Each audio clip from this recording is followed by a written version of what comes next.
So, man, yo, Bizarre, it's an honor to have the multi-platinum recording artist here. I appreciate you joining me today, Bizarre. Welcome to the channel. Thanks, man. Thanks for having me, bro.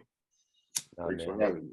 major respect for you coming on, man. Can you take me into your early life growing up in Detroit, man? How were things for you?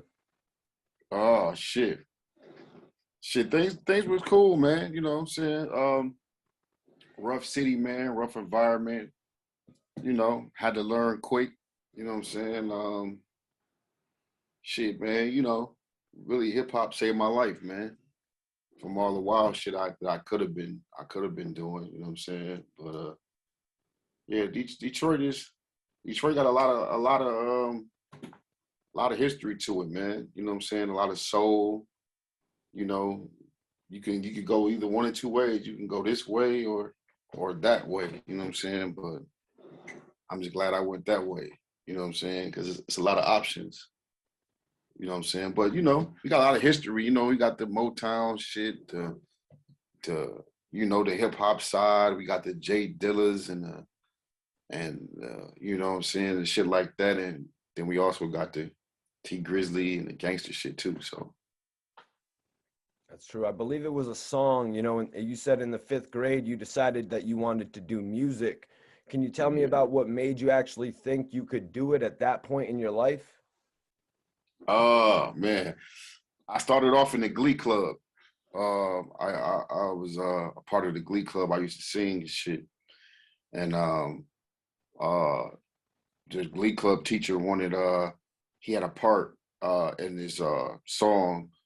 We was doing like a tribute for Dr. Martin Luther King's birthday, so he wanted somebody to rap, and you know, but it was like a solo part. So all the kids was kind of shy, they didn't want to do it, so I volunteered to do it. So that was the first time I ever rapped on stage and in front of a big audience, and I kind of like fell in love with the adrenaline of it. So you know, shit, I just started rapping ever since. You know what I'm saying? And then I just started rapping, and my mom kind of supported it. You know, I ain't gonna say I was like a young Bow Wow, but you know, my rap name used to be Sweet Pete. You know what I'm saying? So my mom like, you know, I had like a Mickey Mouse shirt, and she got like Sweet Pete on the back of the motherfucker, and she used to give me shows and shit like at recreation centers and shit. So it kind of took off from there, man. And then I just never looked back, man. I never really had another thought about doing nothing else. So, with the unique style that you would go on to, create, that everyone would go on to know you for, like, who were some of the early people that influenced you back then? Uh, um, the first time I ever really heard rap was LL Cool J, Rock the Bells. That's how I thought he was hard. But like the people that really influenced me, uh, EPMD was a big influence on me. Redman was a big influence. I mean, I damn near literally thought I was one of the Death Squad members. You know what I'm saying? Gangsta Nip was a big influence. And shit, yeah, that was about it. The whole hit squad, Daz Effect, that whole ramp right there. So you would go on to become, a member of a couple different groups, you a major solo artist. But what was the first chance that you ever got in the game? What was the first chance? What you mean? Yeah, like what was the first opportunity you got? Like, was it somebody inviting you to the studio to say, hey, come jump on this record?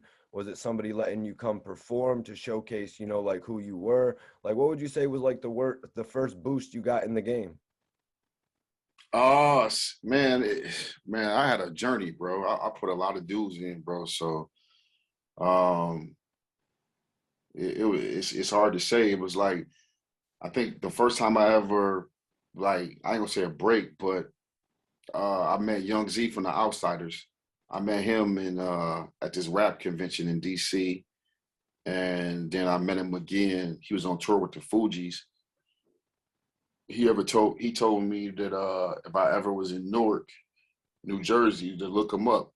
So my homeboys just going to New York, and you know, I found out that Newark was close, so I ended up going out there.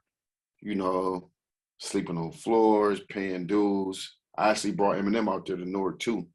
So we kind of paid dues that way. Um, but I would say my first break, like the first time the world heard me, was Tony Touch. The song called Get Back. It was produced by Alchemist, and it had Eminem, Proof, and me on it. And I think M had just got signed to Dr. Dre, and like he flew me out to New York, and basically that was my introduction to the world. Man, that's crazy right there. Shout out That's to Tony Touch, man. yep. Shout out to Tony Touch. Shout out to Mikey in the report card for having me, man.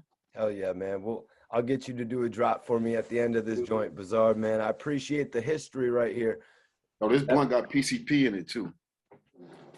Nice, man. Hell yeah, let's do it up. Mikey.